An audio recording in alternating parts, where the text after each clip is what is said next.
Folks, you're with Tacitus today at your Pushback channel, and thank you for joining this audio live stream.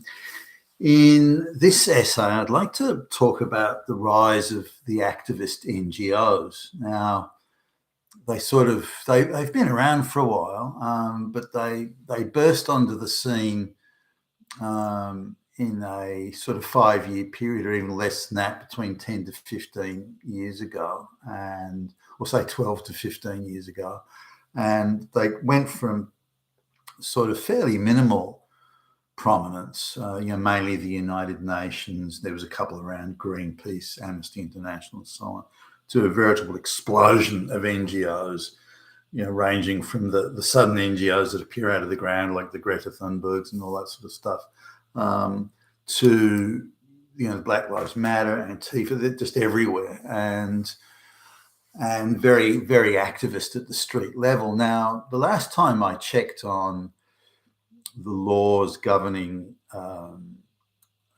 NGO or charity status, NGO charity type status 15 years ago, which was about the time I last looked, maybe a little bit longer, but where I sort of got hold of the laws and went through them and had a look at a few. And the laws across the Western world were generally similar, in some cases almost the same. But the thing was, if you're going to claim to be a charity doing charitable work, running soup kitchens for the poor, for example, or running hostels for the homeless, things like that, which I think are very worthwhile and good charitable works, and I support them fully, and have, by the way, donated money to those sort of charities in the past,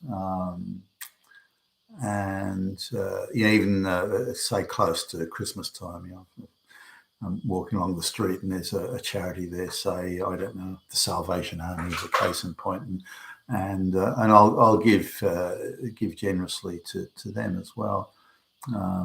But I noticed the activism sort of kicked off rather quickly, and there's a reason for it, and that's what I'll sort of cover in this essay. But 15 or so years ago, when I looked, if a charity was politically active, pushing a politically activist cause and not simply just helping the poor, then they could not claim or keep charity status. And there were cases where activist groups had attempted to claim to be a charity, which means they're tax exempt, and there's a much lower threshold of financial reporting and that sort of stuff. And but they turned out to be politically active, and their tax exempt status was withdrawn, which meant that people couldn't give tax deductible donations to them. They had to pay taxes on their collections, and you could see it because the amount of money that these charities paid, even the ones that were legit, the pay was well below the average wage. It was if the average, for example, if the average wage was $100 a week, the salary for an equivalent job in a charity was $65 a week. So it wasn't, and they sort of the sort of people they attracted were able to keep were other than the philanthropically minded, they were certainly low cost labor. So but then things suddenly changed. Now I wasn't sure why I noticed the change, and in fact I've mentioned this a number of times. You look at the best paid jobs in Australia. Seriously, this is the best paid jobs in Australia. So the top 100 best paid jobs in Australia, a decent percentage of them will be working for NGOs. Seriously, the best paid jobs in the nation. 20 to 25%, 20 to 25% of them are working for NGOs.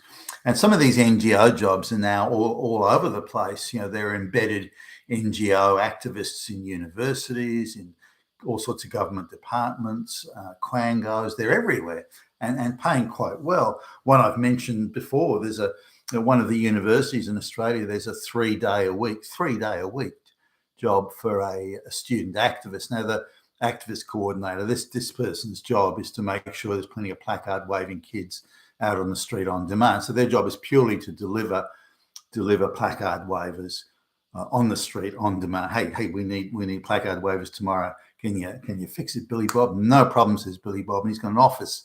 He's been given an office inside the fucking university.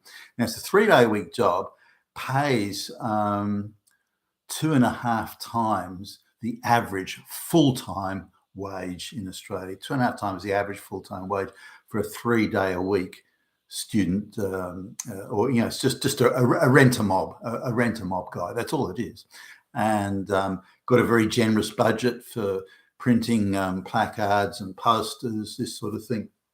Gets international travel to go to international activist conferences. Gets this is an area of Sydney where getting a park is like it's like pulling teeth. This guy gets a paid parking spot and so on. If you look at the travel and the sundry benefits and the free meals in the canteen, all this sort of stuff, this job's worth $260,000, $265,000, say $1,000 a year in that area. So it's in the top sort of 1% of jobs in Australia, at least, in Australian dollars. So this is an idea. This is an example of sort of jobs that go at the NGOs now. Some of these jobs are very well paid. They ain't for a 3-day-a-week job for doing nothing other than organising placard wavers. That's a lot of money. In Sydney, it's not a lot of money, but for that 3-day-a-week, an easy, just ideological flunky job, that is a lot of money, in my opinion. So where did things change? Suddenly, NGOs were able to get charity status when they clearly weren't charities. Far from it. They're doing no fucking charity work at all. Suddenly, they're being paid quite serious money. There's one. There's another one in the education department. Is from an activist NGO who's checking for, or supposed to be doing some sort of diversity and inclusion type work. I get the impression they're not really doing anything, but they're paid over $400,000 a year, and the list goes on of well-paid gigs at the NGOs. Some of it's packaged up with all sorts of goodies thrown again, like travel and other things that aren't taxed. So, but what happened was this: how did that all come about? Now, these laws that said if you're politically active, you can't claim to be a charity. You have to prove that you're helping the poor and helping the hungry and that sort of thing, which again is admirable work. And it was mainly, I guess, religious organisations were doing that, or ones that were religiously based, the Christian organisations, that sort of thing. But the laws were changed pretty much all across the Western world and in unison. So clearly it was an organised, coordinated arrangement here, where the laws were amended to be what qualified for a charity. So now, or back then, it was changed so that if you're fighting, racism or anti-gay lesbian or anti-mass migration, or if you're fighting against those who oppose mass migration, you're fighting against those who've got a problem with LGBTQ or transgenderism, if you're opposing those who disagree with radical feminism, all these sorts of things, then you're no longer politically active because you're now performing a service for the globalists. So the globalists identified the core issues that they were going to use to dismember Western society. Mass black and brown mass migration, having an Islamic sort of sub-state within the state,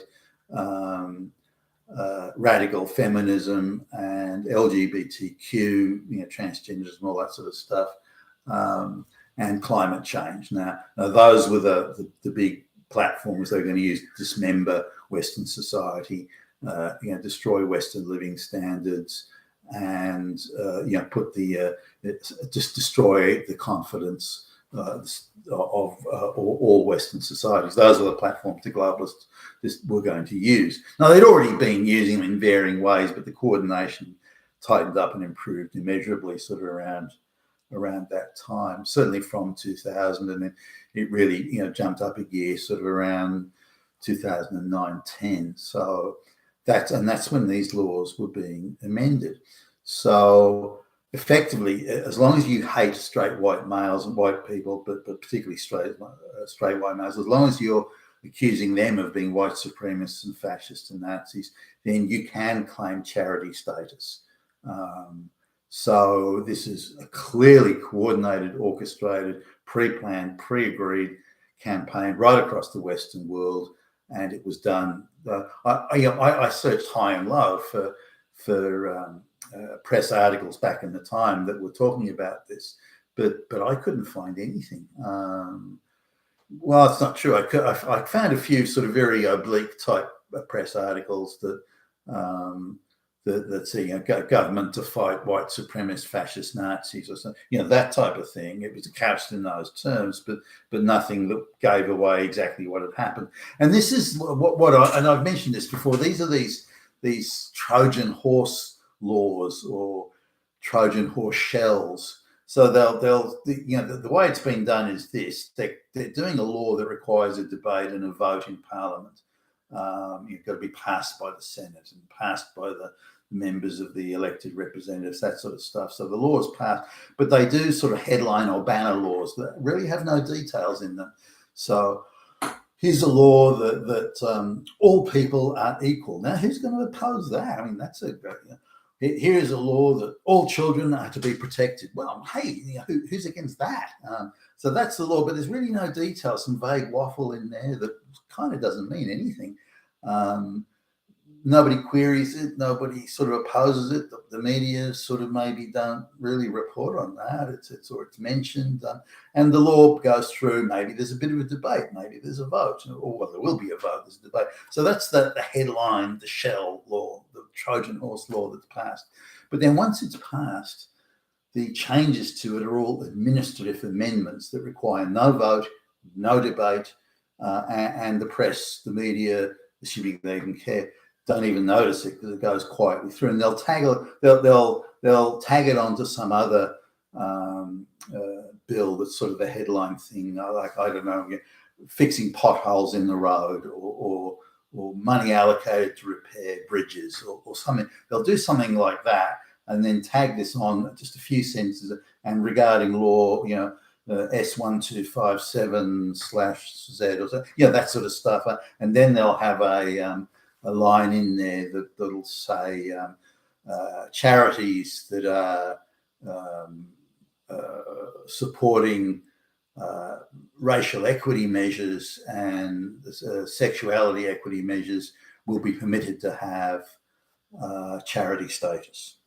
So there'll be just a soft line in that, but you wouldn't notice it unless you knew what you were looking for, unless you're really onto the game of, hey, hold on a minute, these are politicians who are deliberately deceiving us, deceitfully, deliberately deceiving us, treacherously deceiving us. Unless you're onto that and really watching it and watching every sort of line and syllable of all legislation going through, which there are reams, by the way, unless you're really onto it, you wouldn't know. Now, the other thing too is that all the political class, in all the parliaments around the Western world, they've all got their flunkies and stooges in their office that go out and brief the media. So if there's a piece of legislation coming up, or there's something being voted on, or something being debated, these flunkies and the often interns, by the way, will sort of fan out amongst the media pack, and will start doing background briefing to journalists, and a lot of them will just write up press releases, which will be sent directly to very junior journalists. Many of them will be activists anyway, and so they'll print pretty much what they're told to print, particularly now, given the globalists own the entire media landscape, or pretty much all of it. So the multiple amendments can be made to these shell Trojan Horse laws, done quietly, a few days before Christmas, and a few days before some, the Labor Day long weekend in the US, or those sorts of things, where nobody's paying any attention to it, and it'll just be quietly slipped in, and hopefully no one will notice. Now, years later, people go, "Hold on, well, where did all these activist NGOs come from? How they can get charity status? The law doesn't permit it." But actually it does now. And if you go back, you can see these. So between 2009 and 2011, whether it be Britain, the United States, Australia, and elsewhere, these amendments or additions, administrative additions to the law, these laws were made. Now, because it was done quietly and administratively in the dark recesses of the Parliament, without any debate or any discussion, because legally they don't really have to. They should be debating these things because the ramifications are vast. But as I understand it, or as I see it, they were instructed by the globalists, look, we need a serious amount of foot soldiers on the street. We're going to really ramp up the mass migration. We're really going to ramp up all the socially divisive type projects that we've got here, LGBTQ, transgender. We're really going to ramp all those up. The race hustling, the whole thing. We've really got to break down Western society and just crush it entirely, destroy all its confidence in itself. So we're going to do all these things, and we need a lot of foot soldiers on the street. We need thronging voices that are denouncing these straight white males and the white supreme. We want to call everyone Nazis. We want a lot of voices out there doing this. We want a lot of placards on the street. We want a lot of kids screaming out there. And so we need to do these things. We need a lot of NGOs, a lot of organisations that we can funnel money through, effectively laundering money to create political activism. I mean, that's what it is. But the current laws are preventing us. So we really need this whole thing opened up. We need the entire landscape. We need under our control, and we can create this activist anti-white male, just permanent noise, a wall of noise, and to drown out any opposing voices. So this is what occurred, and this is what's happened. This is why we see this plethora of NGOs, and how the money is laundered. So this opened up the doors for the George Soros funding, and what now is an endless amount of fronts. The invention of the Greta Thunbergs and all this sort of thing. All these poster children can just be invented, and vast financial resources placed at their disposal, all laundered through the charities, which are now not only permitted by law to be politically active, provided they're anti-straight white male, but if they're anti the protected group, then that's a real problem. Then that's not allowed. So you could only be anti-white and anti-straight white male, because they're the people that have to be crushed in the interests of the globalist project. So that's how it's come about anyway. Laws secretly changed, administratively changed in background, changed in darkness to permit this. But it happened across the Western world within not even a 12-month period. Nearly every law in every Western country was amended to permit this sort of activism. And you'll see at the time, this sudden explosion of activist NGOs. And again, it's a massive money laundering operation to create political activism, and it's happening all across the world now. You've been with Tacitus today, your Pushback channel. Thank you for listening.